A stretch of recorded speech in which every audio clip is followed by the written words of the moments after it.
had a long, kind of short conversation with the PT administrator for the test yesterday, and he was a little confused about some of the questions, like the way the test was supposed to be administered, certain things that I can do, certain things I can't do.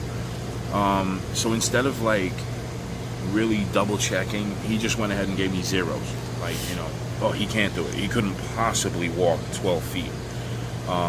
He couldn't possibly walk 20 feet. He probably couldn't jump over a box. Can't jump steps. And, after explaining to him this morning, down in PT, that if you give me a low rating, that's going to screw me for the rest of my life. That's going to make me permanently not eligible for, better prosthetics. I'd have to continually jump through hoops to prove that I can do it, when you want to have my baseline be the absolute best baseline to begin with.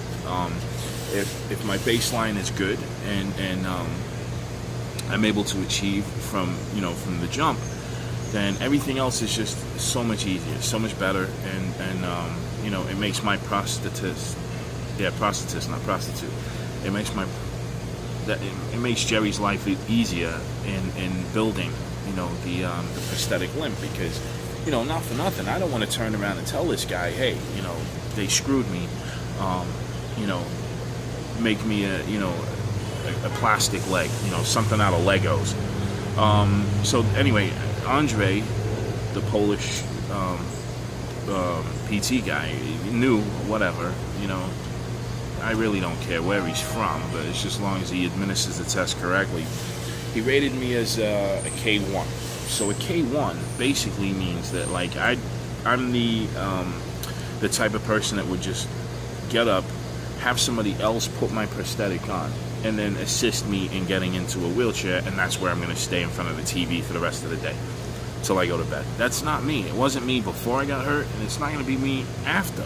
Once I get my prosthetic, it's like, hey, try to catch up with me. You're not going to slow me down.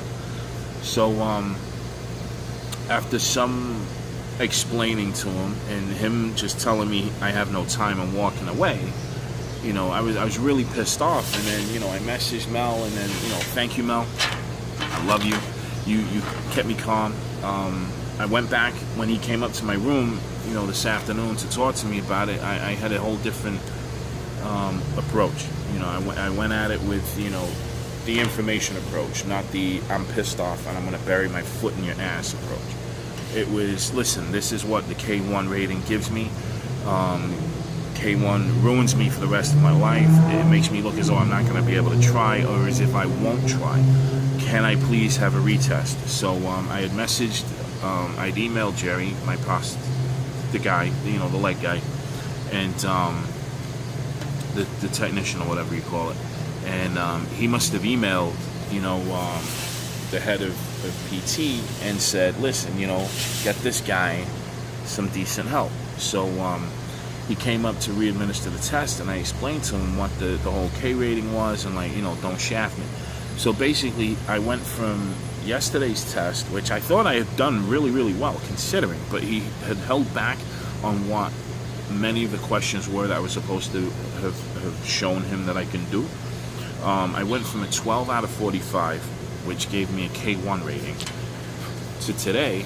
I retook the test, even though he was still being a little bit reserved with me. It's like, I'm not gonna crack. I'm not made out of glass. I'm not a glass hammer. I'm gonna go out, do what I gotta do, get it done.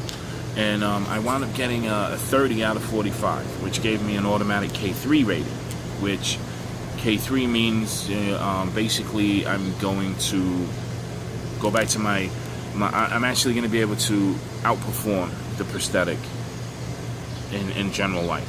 Whereas when I retake the test after I have the prosthetic, which is the second test that they give me, and it's going to be, it's definitely going to be a K4. I plan on busting my ass with this prosthetic to, do everything that I have to do, everything I need to do, and everything I want to do. So, it's going to be a thumb in his eye when I'm sitting there, hanging off the side of a mountain, snapping selfies of myself, or swimming in the ocean with Melanie, and I'm snapping selfies of us, saying, you wanted me to really be a K1 parked on my ass for the rest of my life? Like, it doesn't work that way. You have to go out and you've got to seize life and do what's best. So, again, solid thank you to Melanie for keeping me calm about this. And to you guys, you guys aren't just my friends. You aren't just the people I've known since high school, off and on throughout my life, and everybody that I've met since then. You're also more like a family to me. You guys mean something to me in various different ways, and I just want to say thank you from the bottom of my heart for sticking by me with everything. It means a lot. It really does. Friendships really, really count. Because it's when you're at your lowest point in life, that's when you know who your friends are. And I want to say thank you to all of you that stuck by me, and I love you guys. I really do. Short of getting rid of a body for you, we can make things happen. But just wanted to give you guys an update about it. For those of you that didn't feel like reading the post, I made the videos. Because if you're like me, I hate reading. I mean, I like reading, but I don't like reading, if you get what I mean. Just want to say thank you to everybody. And I love you guys.